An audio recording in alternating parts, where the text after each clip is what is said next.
사랑하는 여러분, 오늘 우리는 분주하고 소란스러운 세상 속에서 잠시 멈추어 우리 영혼의 가장 깊은 갈망에 대한 이야기를 나누고자 합니다.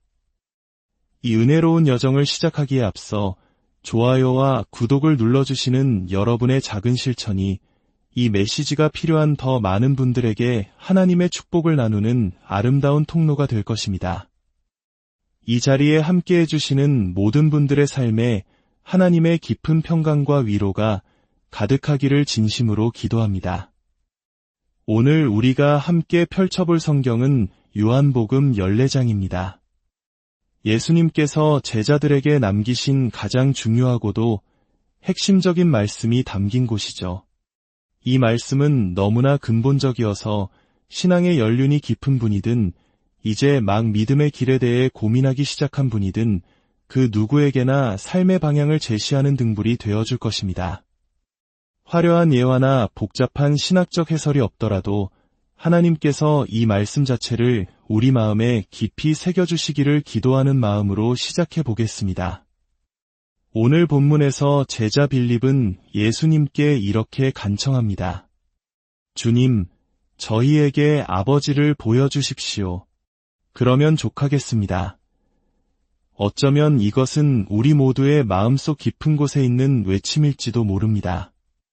기적을 보여주시면, 신비로운 환상을 보여주시면, 그러면 제 모든 의심이 사라지고 온전히 믿을 수 있을 텐데요. 하고 말입니다. 그러나 예수님은 빌립을 바라보시며 말씀하십니다. 빌립아, 바로 지금 나를 통해 너는 아버지를 알 수 있단다. 요한복음 14장 5절부터 15절까지의 말씀을 봉독하겠습니다. 도마가 예수께 말하였다. 주님, 우리는 주님께서 어디로 가시는지도 모르는데 어떻게 그 길을 알 수 있겠습니까? 예수께서 그에게 말씀하셨다. 나는 길이요, 진리요, 생명이다. 나를 거치지 않고서는 아무도 아버지께로 갈 수 없다. 너희가 나를 알았더라면 내 아버지도 알았을 것이다. 이제 너희는 그분을 알고 있으며 그분을 이미 보았다. 빌립이 예수께 말하였다. 주님, 저희에게 아버지를 보여주십시오. 그러면 족하겠습니다. 예수께서 그에게 말씀하셨다. 빌립아, 내가 이토록 오랫동안 너희와 함께 지냈는데도 너는 나를 알지 못하느냐? 나를 본 사람은 아버지를 본 것이다. 그런데 내가 어찌하여 저희에게 아버지를 보여주십시오 하고 말하느냐? 내가 아버지 안에 있고 아버지께서 내 안에 계시다는 것을 내가 믿지 않느냐? 내가 너희에게 하는 말은 내 마음대로 하는 말이 아니다. 아버지께서 내 안에 계시면서 자기의 일을 하시는 것이다. 내가 아버지 안에 있고 아버지께서 내 안에 계시다고 한 말을 믿어라. 믿지 못하겠거든 내가 하는 그 일들을 보아서라도 믿어라. 내가 진정으로 너희에게 말한다. 나를 믿는 사람은 내가 하는 일을 그도 할 것이요 그보다 더 큰 일도 할 것이다. 그것은 내가 아버지께로 가기 때문이다. 너희가 내 이름으로 구하는 것은 내가 무엇이든지 다 이루어 주겠다. 이것은 아들로 말미암아 아버지께서 영광을 받으시게 하려는 것이다. 너희가 내 이름으로 무엇이든지 내게 구하면 내가 그것을 이루어 주겠다. 너희가 나를 사랑하면 내 계명을 지킬 것이다. 사랑하는 여러분, 현대 사회를 분석하는 전문가들은 말합니다. 사회가 도시화되고 기술이 발전할수록 역설적으로 사람들은 더욱더 인격적인 만남과 진실한 관계를 갈망하게 된다고 말입니다.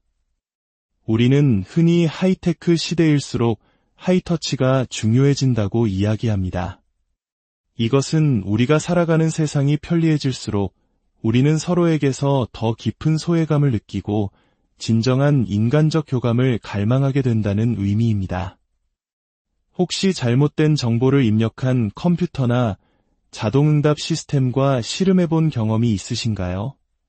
컴퓨터는 아무리 설명해도 알아듣지 못합니다. 분명히 입금했는데 미납 고지서가 계속 날아옵니다. 제발 확인해 주세요. 하지만 기계는 정해진 답변만을 반복할 뿐입니다. 그럴 때 우리 마음속에서 터져나오는 외침이 무엇입니까? 제발 사람이랑 이야기하고 싶어요. 나를 인격체로 대해주세요. 우리가 사는 곳과 일하는 곳이 끊임없이 바뀌는 현대사회의 유동성 또한 이러한 감정을 부추깁니다. 예전에는 한 동네에 살면 수십 년을 이웃으로 지내야 했고 한 회사에 입사하면 평생 직장으로 여기며 동료들과 깊은 관계를 맺었습니다. 하지만 이제는 모든 것이 임시적이고 기능적으로 변했습니다. 우리는 회사를 더 나은 경력을 위한 발판으로 이용하고 회사는 우리를 언제든 대체 가능한 부품처럼 여깁니다. 이런 삶이 반복되다 보면 우리는 어느새 스스로를 인격적인 주체가 아닌 기능적인 객체로, 즉 하나의 사람이 아닌 하나의 사물처럼 느끼게 됩니다. 그리고 그럴수록 우리는 더욱더 진실하고 인격적인 관계를 갈망하게 되는 것입니다. 성경은 바로 이 문제, 특히 우리 현대인들이 겪는 이 깊은 갈증에 대한 해답이 바로 복음에 있다고 말씀합니다. 좋은 소식을 의미하는 복음의 핵심은 바로 이것입니다. 기독교 신앙의 본질은 하나님을 인격적으로 아는 것입니다. 이것이 가장 중요하고 최우선이 되는 가치입니다. 기독교 신앙의 다른 모든 것들, 즉 기쁨, 능력, 축복, 성공 등은 모두 하나님을 인격적으로 아는 것에서부터 흘러나오는 결과물일 뿐입니다. 성경에 나오는 위대한 기도들을 분석해보면 놀라운 사실을 발견하게 됩니다. 그 기도들은 대부분 우리가 흔히 구하는 기쁨이나 능력, 성공을 위한 기도가 아니었습니다. 솔직히 우리 자신을 돌아봅시다. 우리가 간절히 기도할 때 우리는 주로 성공과 형통, 위로와 평안을 구하지 않습니까? 하지만 성경의 위대한 인물들은 무엇을 위해 기도했을까요? 에베소서 1장에서 바울은 에베소 교인들을 위해 기도하며 이렇게 말합니다. 여러분의 마음의 눈을 밝혀주셔서 하나님의 부르심에 속한 소망이 무엇이며 알게 되기를 바랍니다. 에베소서 3장에서는 하나님의 사랑의 너비와 길이와 높이와 깊이가 어떠한지를 깨달아 알게 되기를 바랍니다. 라고 기도합니다. 성경은 말합니다. 우리는 우리의 필요와 문제, 지적인 질문들, 그리고 자기 자신을 아는 것에 집착하지만 우리의 진짜 문제는 하나님을 인격적으로 알지 못하거나 충분히 깊이 알지 못하는 데 있다고 말입니다. 하나님을 인격적으로 아는 것, 이것이 바로 기독교 신앙의 전부입니다. 때로 꽁꽁 엉킨 매듭을 풀려고 할 때를 상상해 보십시오. 힘으로 잡아당기면 당길수록 매듭은 더 단단해지기만 합니다. 그런데 우연히 어떤 실 한 가닥을 잡아당겼을 때 놀랍게도 그 모든 엉킴과 교착 상태의 중심이 바로 그 실 한 가닥에 달려 있었다는 것을 발견하게 됩니다. 그 실마리를 당기는 순간 복잡하게 엉켜있던 매듭 전체가 스르르 풀려버리는 경험 혹시 해보셨나요? 하나님을 인격적으로 아는 것이 바로 그 실마리입니다. 그것은 여러분 인생의 모든 엉킨 매듭과 막힌 담을 풀어내는 유일한 열쇠입니다. 우리의 모든 문제는 바로 이 근본적인 관계의 부재에서 비롯됩니다. 오늘 본문은 우리에게 3가지를 가르쳐 줍니다. 첫째는 아버지를 아는 것의 중심성, 둘째는 아버지를 아는 것의 어려움, 그리고 셋째는 아버지를 아는 것의 영광입니다. 예수님은 이 모든 것을 우리에게 보여주십니다. 이것이 바로 우리 삶을 열어줄 실마리이기에 우리는 반드시 이 말씀을 마주해야 합니다. 첫째, 하나님을 아는 것의 중심성입니다. 예수님은 빌립에게 말씀하십니다.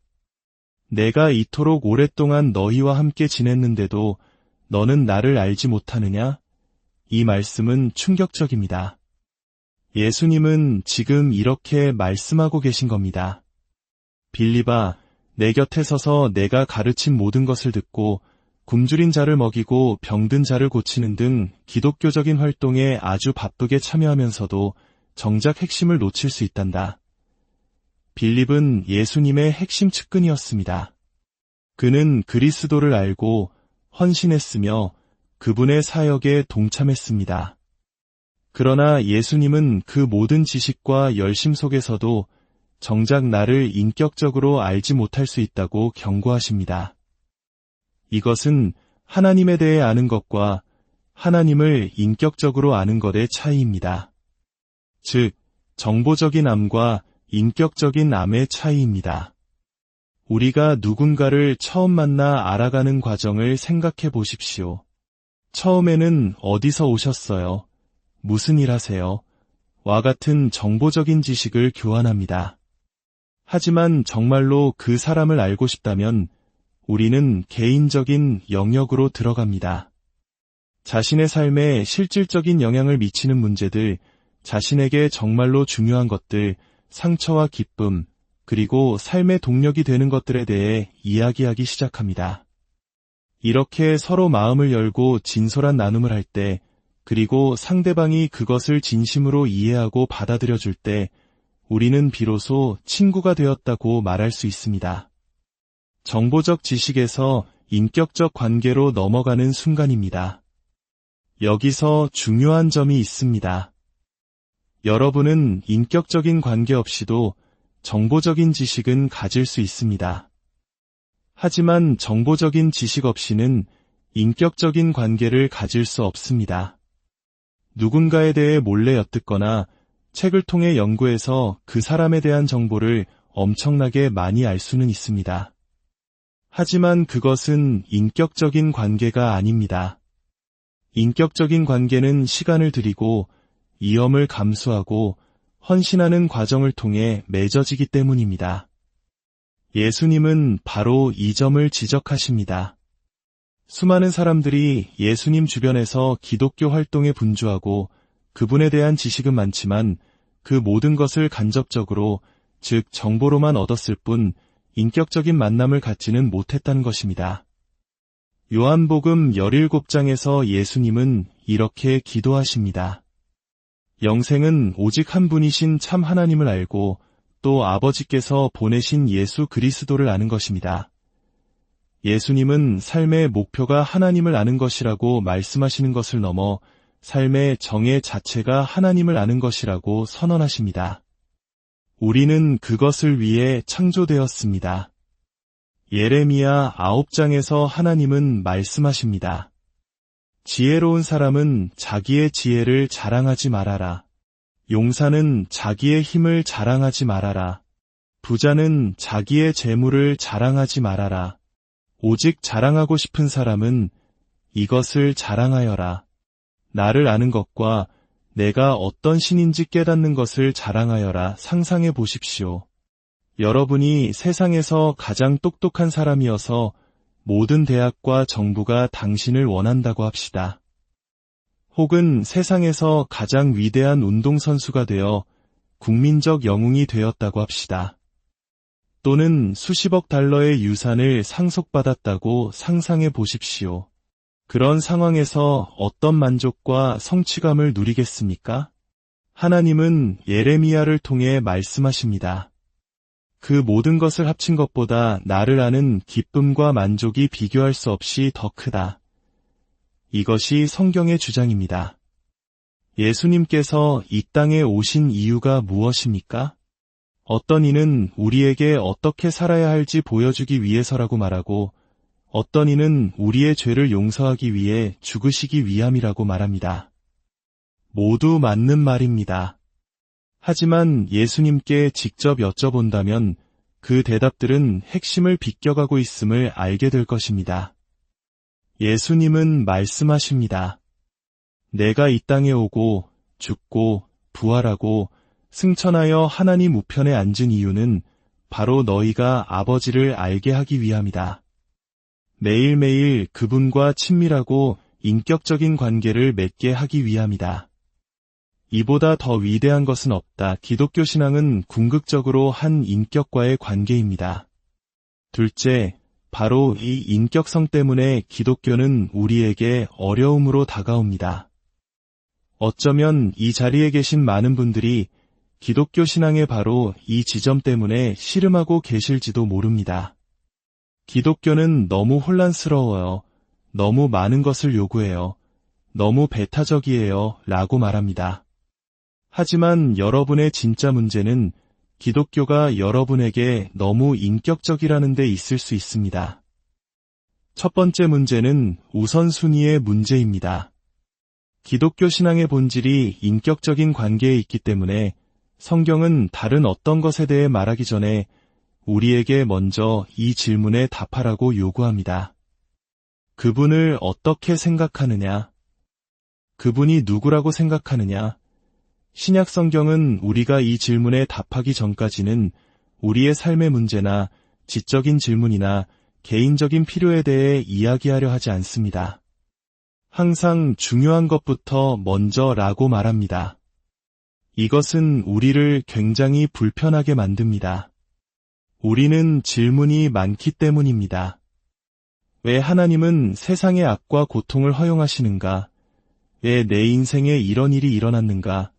예수님에 대해 들어보지 못한 사람들은 어떻게 되는가? 이 중독적인 습관에서 어떻게 벗어날 수 있는가? 등 수많은 질문이 있습니다. 하지만 성경은 단호하게 말합니다. 아니, 그 어떤 것도 이 질문에 먼저 답하기 전에는 의미가 없다. 그분, 예수 그리스도가 스스로에 대해 말씀하신 것, 즉 그분이 살아계신 하나님의 아들이며 하늘의 왕이라는 사실을 받아들이느냐?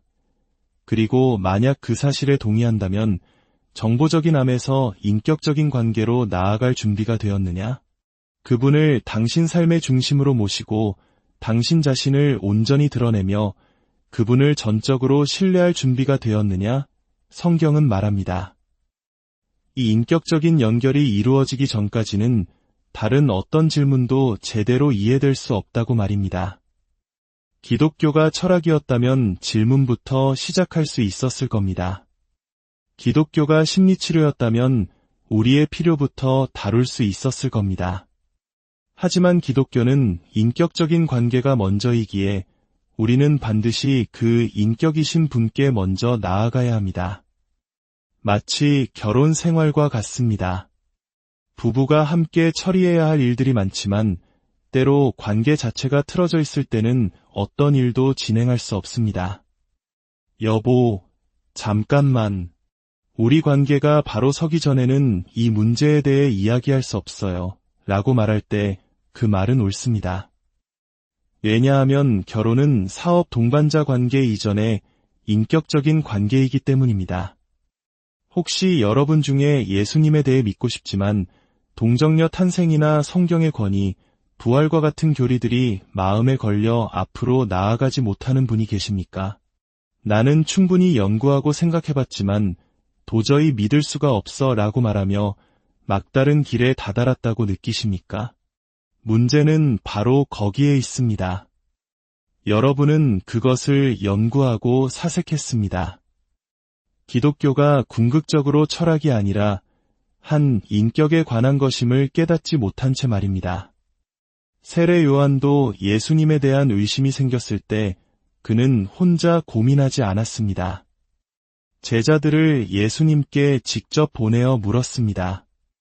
오실 그분이 당신이십니까? 아니면 우리가 다른 분을 기다려야 합니까? 그는 인격적으로 예수님께 나아갔습니다. 여러분도 마찬가지입니다.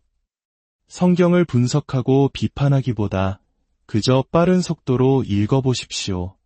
그분이 어떤 분이신지, 그분의 강인함과 온유함, 그 지혜를 인격적으로 느껴보십시오. 그리고 여러분의 의심조차도 그분께 인격적으로 아뢰십시오.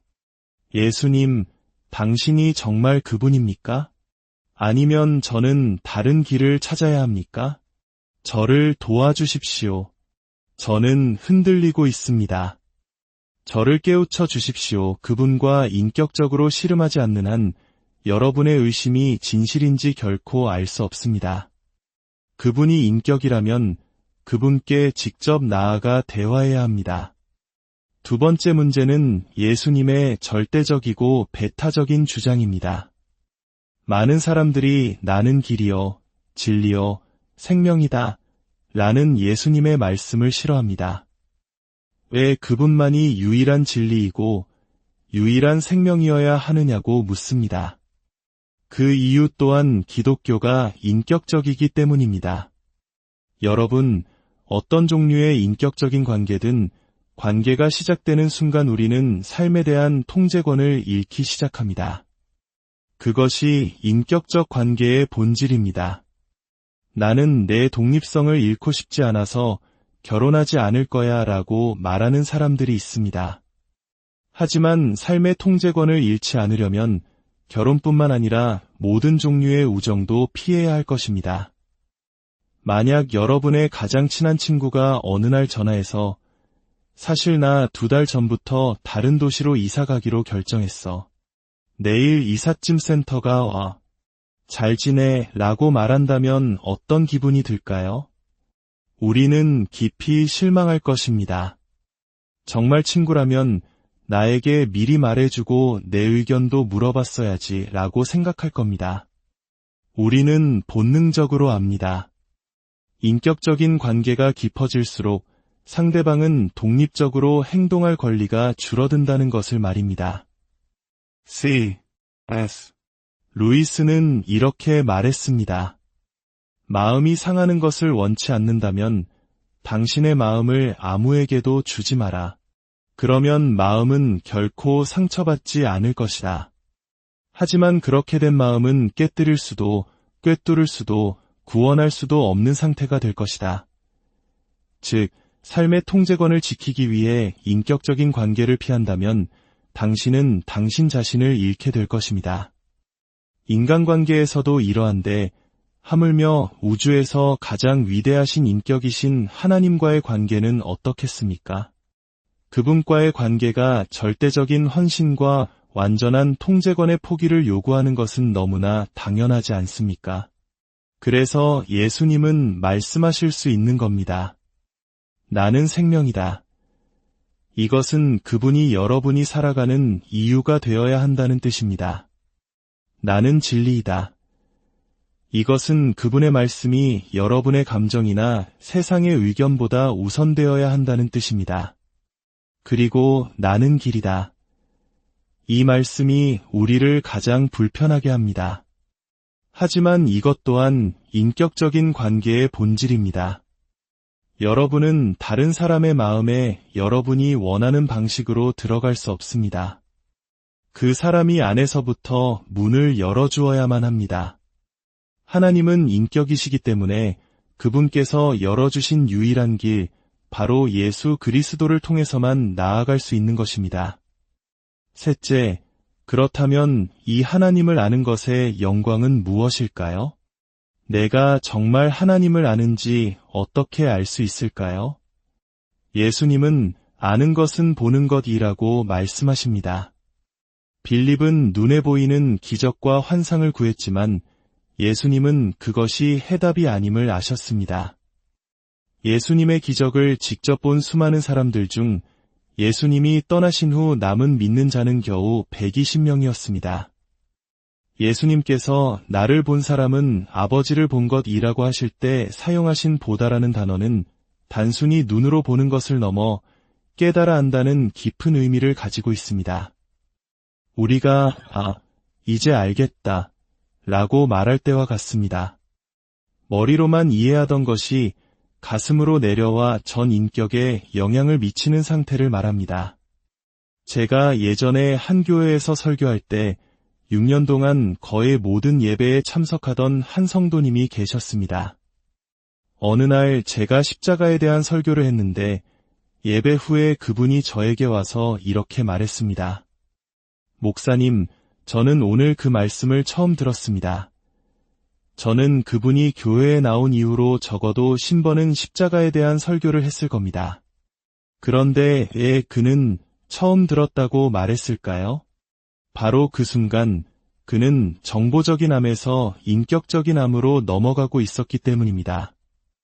하나님을 진정으로 알게 되면 그 암은 세 가지 영역에서 우리에게 영향을 미칩니다. 바로 지성과 감정과 의지입니다.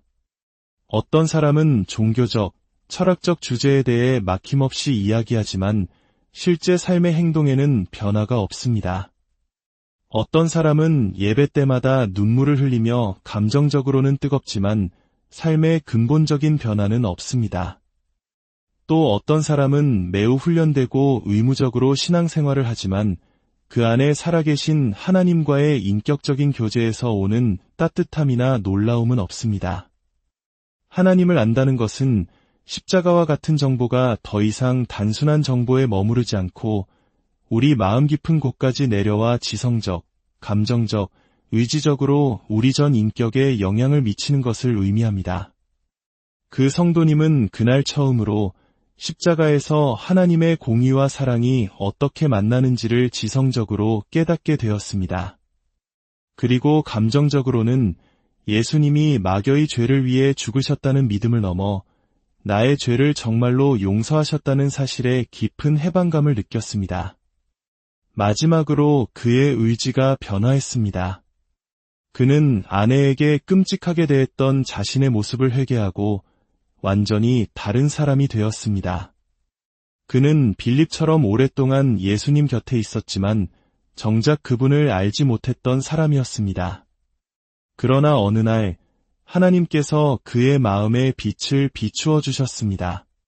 고린도 후서에서 바울이 말한 것처럼 예수 그리스도의 얼굴에 나타난 하나님의 영광을 아는 지식의 빛이 그의 마음에 비친 것입니다.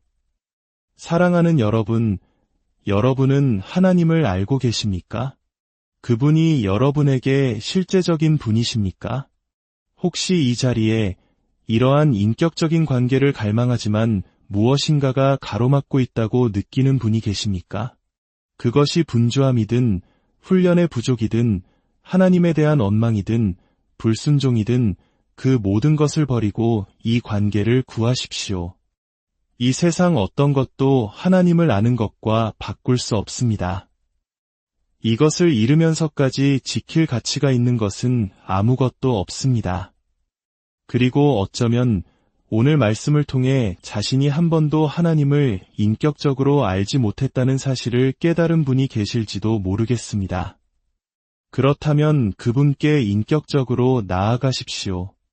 그분의 말씀을 읽고 그분께 직접 말씀드리십시오.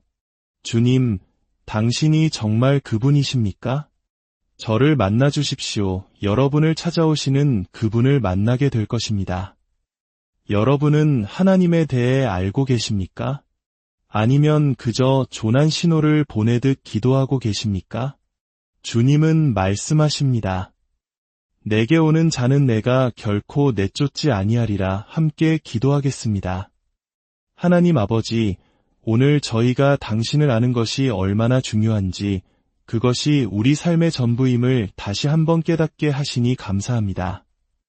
이 자리에 있는 믿음의 형제자매들 가운데 신앙생활이 그저 반복되는 습관이 되어버린 이들이 있다면 무엇이 하나님과의 인격적인 만남을 가로막고 있는지 보여주시고 그것을 제거할 용기를 주옵소서. 또한 오늘 처음으로 자신이 하나님을 인격적으로 알지 못했다는 사실을 깨달은 이들이 있다면 그들의 마음을 열어주시고 예수 그리스도의 얼굴에 있는 하나님의 영광을 아는 빛을 비추어 주시옵소서. 그들이 주님께 나아올 때 주님께서 친히 만나주시고 그들의 삶을 영원한 생명으로 인도하여 주옵소서. 이 모든 말씀, 우리를 아버지께로 인도하시는 유일한 길이요 진리요 생명이신 예수 그리스도